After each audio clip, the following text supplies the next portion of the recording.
Rawalpindi Express has left the station. जी अस्सलाम वालेकुम, welcome to Shoaib तो यूट्यूब चैनल। मैंने अर्ली ट्वीट किया था कि नी रिप्लेसमेंट होने जा रही है। ऐसे पार्शल नी रिप्लेसमेंट कहते हैं इसको। मैं अब तस्वीरें भी शेयर कर देता हूँ आपके साथ। प्रोसेस तकलीफदेह है, इट्स नॉट ईजी। बिसाइड जब से क्रिकेट छोड़ी है मैं भी आराम नहीं करता, क्योंकि मैं भी भागता रहता हूँ, ट्रेनिंग करता रहता हूँ। और to keep my self fit I do run a lot, but I guess के माई रनिंग डेज आर ओवर। मुझे अब साइकिलिंग करनी पड़ेगी, स्विमिंग करनी पड़ेगी, और obviously diet is the most key thing that I have to do it. Tough है because cricket छोड़े भी 10-11 साल हो चुके हैं, लेकिन फिर भी जो पेन है ऑफ प्लेइंग डेज के वो अभी तक पीछे नहीं छोड़ रहे। बट मुझे अगर कोई पूछे कि वाज इट वर्थ इट कि पाकिस्तान के लिए घुटने तोड़ना या हड्डियां तोड़ना या किसी के सर तोड़ना या मुंह तोड़ना वर्थ इट था, बिल्कुल था। आज भी मौका मिले तो ज़रूर करूँगा, और ज़रूर इस तकलीफ को बर्दाश्त करूँगा, और फिर भी खेलता रहूँगा, तेज़ बॉलिंग करता रहूँगा। बट हैविंग सेड दैट, आपको पता है ऑस्ट्रेलिया में बॉर्डर्स बंद हैं। एग्जेम्पशन मुझे मिलने वाली है, so I can cross the borders in Australia. And मेरे डॉक्टर जो है David Young is the one who has been looking after me for last 20 years, almost 20 years, and to be exact. So very smart doctor, very careful, examine करते हैं और बड़ा तगड़ा मुझे मेरा इलाज भी करते हैं। सो पार्शल नी रिप्लेसमेंट है। वो इसलिए है कि जो मेरा घुटने दोनों तरफ से जुड़ गए हैं, क्योंकि मैं जितना जोर लगाता था तो मना भी करते थे, रनअप छोटा कर लो, सारा कुछ कर लो ताकि इम्पैक्ट कम आए नीज पे। बट मैंने नहीं सुनी। मैं करता गया तेज़, और कोशिश यही करता रहा कि बॉलिंग हमेशा तेज़ ही करूँ और try to be the best guy out there. So उसके फिर प्रोज और कॉन्स भी होते हैं। आपको पता ही है कि फिर आप जब जोर लगाते हैं तो हड्डियाँ तो टूटती हैं। सो माशाल्लाह मेरे फिबला टूट चुकी है, टांग टूट चुकी है, 2 वर्टेब्रा टूट चुके हैं, कॉलर बोन टूटी हुई है। अगर मेरे जिस्म में शर्ट उतार के देखें तो यहाँ से फटा हुआ हूँ, यहाँ से फटा हूँ, पीछे से फटा हूँ, टांगें सारी फटी हुई हैं। सो मेरी बेगम कहती थी आप मुझे पूरे नहीं मिले, तो मैं कहा पाकिस्तान को पूरा मिल गया, ये काफ़ी है, क्योंकि मेरे जिस्म के काफ़ी सारे हिस्से ज़ाया हो चुके हैं। But it was worth it. Again, मैं बार बार कह रहा हूँ कि it was worth playing for Pakistan. It was worth playing, spending every ounce of my blood out there. But you know, तकलीफ है, बहुत तकलीफ है, और तकलीफ को बर्दाश्त करना पड़ेगा because my kids are very young, so I have to run around after them. I have to, you know, they are young and they wanted to be out there and want to play, and मुझे कहते हैं मुझे chess करो, तो chess करना पड़ता है ground में, और मैं चाहता भी ग्राउंड में वो टाइम ज़्यादा गुजारें। क्योंकि आज के दिनों में जितने बच्चे हैं सारे कंप्यूटर्स पे लगे रहते हैं।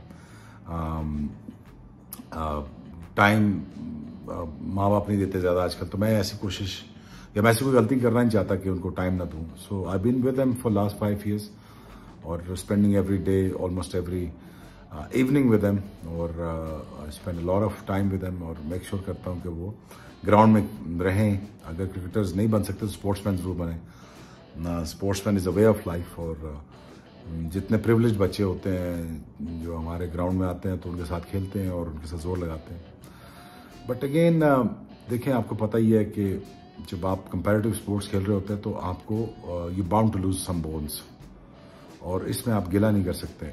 और मैंने शुरू दिनों में यही सोच लिया था कि जो भी होगा मैंने अपने आप को बचाना नहीं। There's many other cricketers that I know अपने आप को बचा के खेलते थे, लेकिन मुझे ऐसा लगा नहीं कि मुझे बचा के खेलना चाहिए पाकिस्तान के लिए। तो इसलिए शायद मेमोरीज का हिस्सा बन गया हूँ मैं, शायद इसीलिए शायद लोगों की ज़िंदगियों का हिस्सा बन गया हूँ कि वो आज तक मेरे स्पेल्स देखते हैं, आज तक मेरी बॉलिंग देखते हैं, एक्साइटमेंट होती है उनको। कई सारे मुझे दोस्त मिले हैं कि सर हमें सुबह उठ के आपकी बॉलिंग देखने का मज़ा आता है, क्योंकि जब भी हम डाउन एंड अबाउट होते हैं तो आपकी बॉलिंग देखते हैं और फिर काम पे जाते हैं। शायद यही पे बैक था मेरी एफर्ट्स के लिए, और कोई फेवर नहीं है पाकिस्तान के लिए, यकीन जानिए, ये कोई फेवर नहीं दी पाकिस्तान के लिए। फेवर्स वो लोग देते हैं जो जाने देते हैं, और हमने तो खाली हड्डियां दी हैं। और बड़ी बात है, बड़ा हंस के अपने मुल्क के लिए जान दे देना, ये बहुत बड़ी कुर्बानी होती है।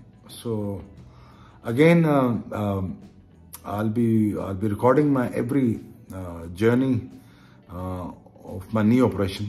यहाँ से जब मैं उड़ूंगा, ऑस्ट्रेलिया पहुँचूंगा, तो आपको सारा बताऊंगा कि ऑपरेशन में होता क्या क्या है, किस किस्म की तकलीफ़ें हैं जो बर्दाश्त करनी पड़ती हैं। It's not be pleasant but do watch it. और इससे एक सबक जरूर सीखना आपने कि आपने डरना नहीं है इसके बाद, और जो भी कॉस्ट है बेयर करें और उसको पूरा करें, और कोशिश करें कि जो भी आपके अंदर है पूरी कमिटमेंट के साथ जितनी जान है आप अपने मुल्क को दें और ऑनेस्ट रहें। और कोई फेवर नहीं है मुल्क को, वफादारी कोई फेवर नहीं होता अपने मुल्क के साथ। आप ज़रूर अपना कोशिश करें, हिम्मत दिखाएं और डटे रहें। और जो भी बंदा वफादार रहता है और अच्छी नीयत का बंदा होता है, उसको कभी भी ज़िंदगी में मार नहीं पड़ती। याद रखना, आखिर में नेक नीति जीतती है। मैं अक्सर मिसाल दिया करता हूँ कि हम कितनी पाकिस्तानी इंडियन फिल्म देखते हैं या गोरों की फिल्में देखते हैं, उसमें कभी भी आपने देखा कि फिल्म के दौरान अगर हीरो मर भी जाए और शो ख़त्म हो जाए और फिल्म ख़त्म भी हो जाए तो कोई हीरो नहीं रहता, हीरो रहता है। विलन बच भी जाए तो फिल्म का सेकंड पार्ट भी आ जाए तो विलन ही रहता है। सो मुझे अक्सर मैं ये कहता हूँ कि ये ना बताओ कि ज़िंदगियाँ कैसी गुजरी, मुझे ये बताओ कि तुम्हारी ज़िंदगी के अंजाम कैसे हैं, तुम्हारे करियर के काम कैसे हों, तुम्हारा करियर किस नोट पे ख़त्म है, क्या तुम्हें लोग अभी भी याद करते हैं कि नहीं करते, क्या तुम अच्छे लोग थे कि नहीं थे। ये बड़ा इंपॉर्टेंट होता है। इस काम के लिए आपने सारी ज़िंदगी वर्क करना है कि आपका अंजाम अच्छा हो। ये ना बताओ कि मेरी ज़िंदगी बहुत अच्छी गुजर रही है, तुम्हारे अंजाम से तुम्हारी ज़िंदगी का पता चलेगा कि तुम्हारी ज़िंदगी कैसी गुजरी है। सो मीडियोक्रिटी में रहने की कोई ज़रूरत नहीं है आपको। आप अपनी पूरी फुल थ्रॉटल अपनी कोशिश करें और फैसला अल्लाह की ज़ात पे छोड़ दें। और आखिर में देखिए कि अगर अल्लाह ने आपका अंजाम ठीक किया है तो आपकी ज़िंदगी बिल्कुल ठीक गुजरी है। So no regrets. और जिस पेन से मैं गुजरने वाला हूँ, मैं गुजर रहा हूँ every day of my life. My knee hurts like is anything. अभी शायद अफरीदी भी कह रहा था भाई अब रनिंग छोड़ दो, हम सारों ने छोड़ दी है, और साइकिलिंग करो, डाइट करो ताकि आप ठीक रहो। But my message is to people out there कि जो भी है, कोई वफादारी, कोई जो आप अगर अपने मुल्क को दे रहे हो, कोई फेवर नहीं है। अगर मैंने मैच फिक्सिंग नहीं की तो मैंने कोई फेवर थोड़ी दी अपने मुल्क को। हर बंदे को यही करना चाहिए था। अगर मैंने अपनी ज़िंदगी ठीक गुजारी है या क्रेडिबल होकर गुजारी है, और अगर आप भी मुझे आज भी इतना पसंद करते हो, बाय द वे जो आपने पिछले दिनों स्पोर्ट दिखाई पूरे ऑल ओवर द वर्ल्ड, वो पाकिस्तान हो, हिंदुस्तान हो, ऑस्ट्रेलिया हो, अराउंड द वर्ल्ड जिन लोगों ने मेरे साथ खड़े रहे, थैंक यू वेरी मच। इससे ये बात चलता है कि शायद मैंने ज़िंदगी शायद ठीक गुजारी। अभी मेरे अंजाम का पता नहीं, आप भी दुआ करें, मैं भी करता हूँ, लेकिन कोशिश करें कि ठीक बंदा बनने की। दिल में नफरत मत रखें, दिल में कोशिश करें कि you try to be the right man.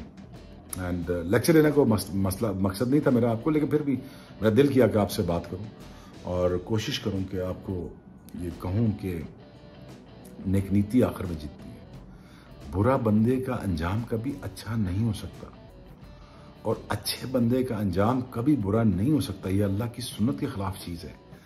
Allah expose करके मारता है।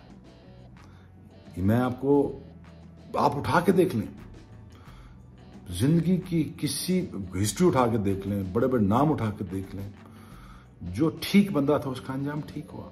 वो मर के भी वो कामयाबी के सेहरे उसके सर पे रहे, और जो जिंदा भी रह गए और बुरे लोग जिंदा भी रह गए, तो कभी कामयाबी उनके सरों पे सेहरा बन के नहीं सजी।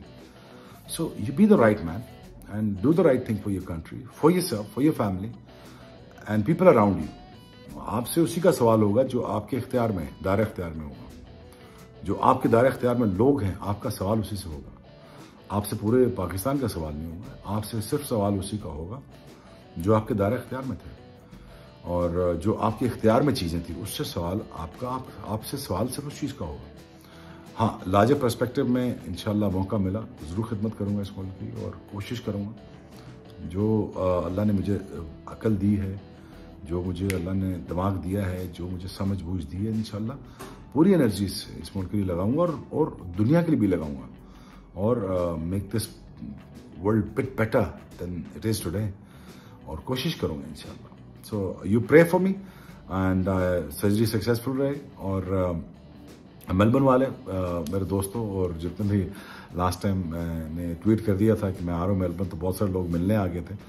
सो होटल में बड़ा मसला पड़ गया था सिक्योरिटीज़ को, तो मैं आपको बताऊंगा नहीं इस दफ़ा मैं कहाँ ठहरने जा रहा हूँ, और बस ये बता रहा हूँ कि सिर्फ मेलबर्न आ रहा हूँ और विद इन 2 to 3 वीक्स आ रहा हूँ।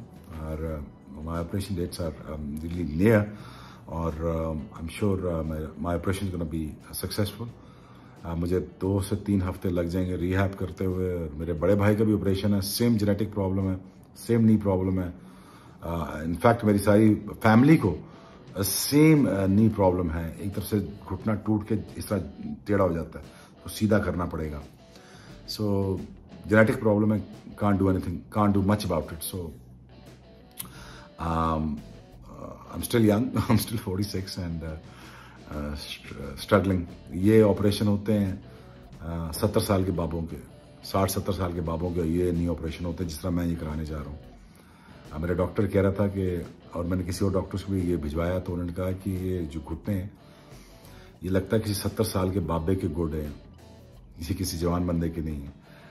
तो यू कैन वेल इमेजिन कितना मैंने इन पे लोड डाला है, कितना यूज़ किया, और कितना अब्यूज़ तो नहीं कह सकता, लेकिन वेयर एंड टेयर बहुत ज़्यादा थी, क्योंकि मेरा रहना बहुत हैवी था, पाउंडिंग बहुत हैवी थी, पैर लगता था तो हड्डियाँ बिखरती अंदर से। सो मेरा कोई भी ऐसा दिन नहीं, एक दिन ऐसा नहीं गुजरा जिससे मैं तकलीफ से न गुजरा हूँ। काश मुझे 2 साल मिल जाते पेन फ्री, काश मुझे 95 के एंड में खिला देते ताकि वो 5 साल मिल जाते मुझे, तो मेरे वो 5 साल ज़ाया ना होते 2000 तक। फिर मैं 99 में टूट गया, लेकिन 97 तक मेरे एंड दोनों घुटने फारग हो चुके थे। पहला वनडे खेला, दोनों घुटने टूट गए थे, डेब्यू पे टूट गए थे। याद है कि Rashid Latif was captain and my physio was saying, और जितने टीम कह रही थी यार ये इससे पहला वनडे है तो ये अभी टूट गया तो आगे क्या करेगा। सो जितना मैं खेला यहाँ से खेला, क्योंकि मुझे दिमाग से मैं बड़ा तगड़ा हूँ और ढड़ा हूँ दिमाग से। बट होपफुली कि आपको मोटिवेशन मिलेगी इस थोड़े से वीडियो से। तगड़े रहिए, कायम रहिए। चले तो सब नहीं जाना है, लेकिन कुछ ऐसा जी के चले जाओ ताकि दुनिया याद करे। Show off the YouTube channel. Love you all. Take care. The Express has left the station, that's for sure.